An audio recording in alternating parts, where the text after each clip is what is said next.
नमस्कार दोस्तों, मैं अनीश सिंह आज प्रेपशास्त्र कोचिंग के माध्यम से आप लोगों के बीच करंट अफेयर्स का जो भी रिसेंट का टॉपिक है वो लेकर के आया हूँ। तो दोस्तों, आज हम लोग देखेंगे कि रिसेंट में बहुत ही इम्पोर्टेंट न्यूज़ है जो मैं आपको कवर करा रहा हूँ।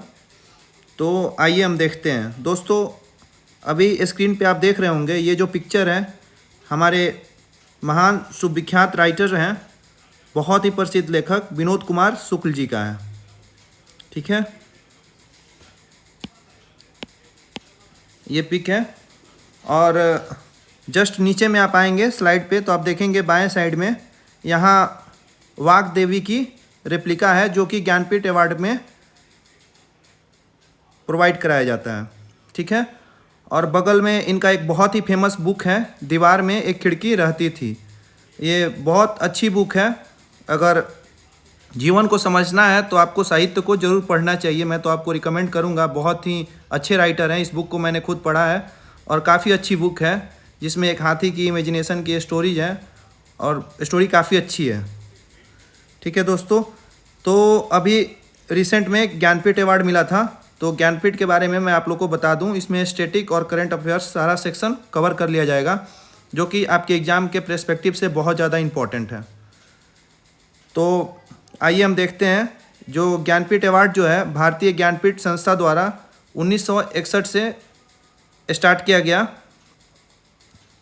और ये साहित्य जगत का सबसे बड़ा अवार्ड है जिसमें साहित्य में अगर किसी का सबसे ज़्यादा कंट्रीब्यूशन है तो उसको यह अवार्ड दिया जाता है। देखिए, जैसा कि यहाँ मेंशन किया गया है, यह अवार्ड 22 भाषाओं में दिया जाता है। जो भी 22 भाषा हमारे संविधान द्वारा मान्यता प्राप्त हैं उनमें यह अवार्ड दिया जाता है। और उसमें अभी 2013 के बाद से आपको पता है कि इंग्लिश को मान्यता प्राप्त अभी नहीं है हमारे कॉन्स्टिट्यूशन में, तो 2013 के बाद से यह अवार्ड इंग्लिश में भी दिया जाने लगा। अभी दोस्तों, इस अवार्ड में टोटल 11 लाख रुपए की प्राइज़ मिलती है। तो जो 11 लाख रुपया है अभी बढ़ के करीब 20 लाख अप्रॉक्स हो चुका है और एक साइटेशन दिया जाता है और साथ में एक ब्रॉन्ज रेप्लिका गॉडेस सरस्वती का दिया जाता है जिसको हम लोग वाग देवी भी बोलते हैं। ठीक है, तो ये बेसिक फैक्ट्स है जो कि आपको एग्जाम के पर्सपेक्टिव से जानना चाहिए ज्ञानपीठ अवार्ड के बारे में। तो आइए अब यहाँ देखते हैं इंपॉर्टेंट फर्स्ट अवार्डी। फर्स्ट जो है हर एक एग्जाम के पर्सपेक्टिव से बहुत ज़्यादा इंपॉर्टेंट हो जाता है, तो इसको आप ज़रूर करके जाइए एग्जाम में। ठीक है, और मैं इतने इजी वे में बता दूंगा कि आप निश्चित रूप से अगर इस वीडियो को करते हैं तो आप एग्जाम में कोई मिस्टेक्स नहीं कर पाएंगे। ठीक है, तो यहाँ देखिए, ये मलयालम राइटर हैं हमारे जी शंकर कुरूप जी, बहुत फेमस राइटर हैं। इनको ज्ञानपीठ अवार्ड सबसे पहले 1965 में दिया गया था। जो इनकी कृति है ओडाकुज़ल, जिसको इंग्लिश में द बम्बू फ्लूट भी बोलते हैं, तो इसके लिए इनको मलयालम में यह अवार्ड मिला था जी शंकर कुरूप जी को। मैं ऑलरेडी यहाँ मेंशन कर दिया हूँ, ये एग्ज़ाम के लिए बहुत ज़्यादा इम्पोर्टेंट है। ठीक है, फर्स्ट है। और नीचे देखिए फर्स्ट वोमेन अवार्डी, ये भी अक्सर एग्ज़ाम में पूछ लिया जाता है। तो फर्स्ट वोमेन अवार्डी जो है आशापूर्णा देवी जी हैं। ठीक है, जिनको 1976 में यह अवार्ड मिला था और ये पहली महिला हैं जिनको ये अवार्ड मिला। यह बंगाल से आती हैं, बंगाली राइटर हैं आशापूर्णा देवी जी। तो ये भी आप याद रखेंगे, ये भी एग्जाम के लिए बहुत इंपॉर्टेंट है। देखिए यहाँ पोस्थोमस अवार्ड, यह अवार्ड मरणोपरांत नहीं दिया जाता है। ठीक है, मरणोपरांत यह अवार्ड नहीं दिया जाता है, यह चीज़ आप ध्यान में रखेंगे। ठीक है, इस स्लाइड में लगभग सारा चीज़ जो भी मतलब स्टेटमेंट बेस्ड क्वेश्चन है, फैक्ट डेटा है और रिसेंट का जो भी है सारा कुछ कवर कर दिया गया है ताकि ज्ञानपीठ से रिलेटेड कोई भी क्वेश्चन है तो आप लोग गलत ना करें एग्जाम में। ठीक है, तो अभी रिसेंट में आप देखे होंगे कि 59वां ज्ञानपीठ अवार्ड 2025 में मिला है। ठीक है, तो 59वां ज्ञानपीठ अवार्ड हमारे माननीय विख्यात लेखक हैं विनोद कुमार शुक्ल जी को मिला है। यह हिंदी साहित्य जगत के बहुत ही महान राइटर हैं। ठीक है, इनका एज अभी करीब वही 88 ईयर्स के अप्रॉक्स है।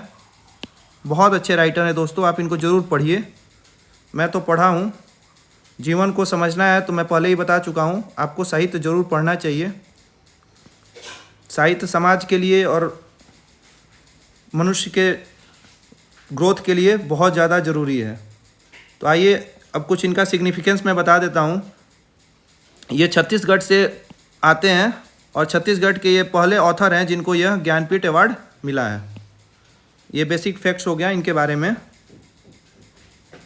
और ऑलरेडी आपको पहले मैं बता चुका हूँ कि ये इंडियाज़ हाईएस्ट लिटरेरी ऑनर है, ठीक है। साहित्य जगत का यह सबसे बड़ा अवार्ड है, ठीक है। इनके और भी मैं बहुत सारा नोटेबल वर्क्स आपको बताऊंगा शुक्ल जी के, जैसे वो पोएट्री भी काफ़ी अच्छा लिखते हैं, शॉर्ट स्टोरीज भी लिखते हैं, एसेज में उनके काफ़ी कंट्रीब्यूशंस हैं, ठीक है। और आइए अभी इनके बारे में कुछ और भी फैक्ट जानते हैं, क्योंकि रिसेंट में इनको अवार्ड मिला है। तो दोस्तों मैं बता दूं 1999 में इनको साहित्य अकादमी अवार्ड भी मिला है, ठीक है। ये भी साहित्य जगत का बहुत ही बड़ा अवार्ड है, साहित्य अकादमी अवार्ड। वह उनके नोवेल जो है दीवार में एक खिड़की रहती थी, ये बहुत ही अच्छी और बहुत प्यारी कृति है इनकी। आप लोग ज़रूर पढ़िए इसको, मैं तो आप लोगों को रिकमेंड करूँगा, राइटर्स को पढ़ना चाहिए। मैं इस बुक को पढ़ा हूँ, काफ़ी अच्छी स्टोरी है, काफ़ी आप इंटरेस्टिंग भी है और काफ़ी इंस्पिरेशनल भी है, ठीक है। इनकी और भी नोटेबल वर्क्स हैं, जैसे नौकर की कमीज़, ये भी काफ़ी अच्छी है। इसको मतलब फिल्म में भी अडॉप्ट किया गया है मनी कॉल के द्वारा, ठीक है। और पोएट्री में भी इनका कलेक्शन है, जैसे सब कुछ इहो ना बचा, सब कुछ इहो ना बचा, ये भी इनकी पोएट्री है। तो जो इम्पोर्टेंट था लिटरेरी वर्क वो मैं ऑलरेडी यहाँ मेंशन कर दिया हूँ। ये बेसिक जो भी थे करंट अफेयर्स और फैक्ट्स थे, इसको आप लोग करके जाइए, एग्जाम में निश्चित रूप से आप सारा क्वेश्चन सही करिएगा। तो करंट अफेयर्स के एस्पेक्ट से और स्टैटिक पोर्शन, ये एग्ज़ाम के पर्सपेक्टिव से सब कुछ मैंने कवर करा दिया है। आप लोग ज़रूर से इसको वीडियो को करके जाइए, आप एग्ज़ाम में निश्चित रूप से कोई भी क्वेश्चन ज्ञानपीठ से रिलेटेड आएगा तो आप गलत नहीं कर पाएंगे, ठीक है दोस्तों। जो भी इंपॉर्टेंट सेक्शन था, तो आइए प्रैक्टिस के लिए यहाँ हम आपको ले सकते हैं। स्लाइड पे आप देख रहे होंगे क्वेश्चन मेंशन किया गया है, who was the first women recipient of Jnanpith award. Already मैंने आपको पहले बताया है, तो आप कमेंट सेक्शन में बता सकते हैं ऑप्शन। हम आपको टाइम भी दे दे रहे हैं 5 सेकंड के लिए, सोच लीजिए आप लोग। तो चलिए, इसमें करेक्ट आंसर होगा आपका आशापूर्णा देवी जी, ठीक है। बंगाली राइटर हैं, ऊपर ऑलरेडी मैंने मेंशन करा है। तो फर्स्ट जहाँ भी आता है ये बहुत एग्जाम के पर्सपेक्टिव से इंपॉर्टेंट हो जाता है, ठीक है। तो इसको आप लोग ध्यान में रखेंगे। आते हैं नेक्स्ट क्वेश्चन पे। नेक्स्ट क्वेश्चन जो है, who was the first Hindi writer to receive Jnanpith award. तो पहले हिंदी राइटर जिनको ज्ञानपीठ अवार्ड मिला है, तो हमारे, अब इसमें ऑप्शन में देख के बताइए कमेंट बॉक्स में। चलिए फिर मैं आपको बताता हूँ, इसका आंसर जो है सुमित्रा नंदन पंत जी हैं। ये भी हिंदी साहित्य के बहुत अच्छे राइटर हैं, आप ज़रूर इनको पढ़िए, सुमित्रा नंदन पंत जी को। तो हिंदी के लिए, हिंदी साहित्य के लिए अगर पूछा जाए पहला अवार्ड तो सुमित्रा नंदन पंत जी को, और वैसे में अगर पहला अवार्ड पूछा जाए ओवरऑल में ज्ञानपीठ, तो वो जी शंकर कुरूप को, मैंने ऊपर में आपको ऑलरेडी मेंशन कर दिया है। तो ये जो भी करंट अफेयर्स से रिलेटेड जो भी फैक्ट थे, मुझे लगा कि जो भी अच्छे से स्लाइड बहुत मेहनत से मैंने तैयार किया है और बहुत अच्छा रिसर्च करके किया है, तो सारा चीज़ इसमें आपको अच्छे से कवर करा दिया गया है दोस्तों। जिसको आप अच्छे से करके जाइए एग्जाम के लिए, आप निश्चित रूप से सारा क्वेश्चन सही करिएगा। तो आज के लिए करंट अफेयर्स में इतना ही। Thank you very much class.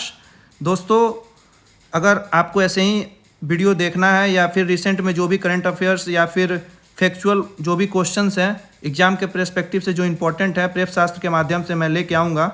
तो अगर इस वीडियो को देखना है तो आप इस वीडियो को लाइक और सब्सक्राइब कर सकते हैं, और कमेंट बॉक्स में अपना ओपिनियन दे सकते हैं।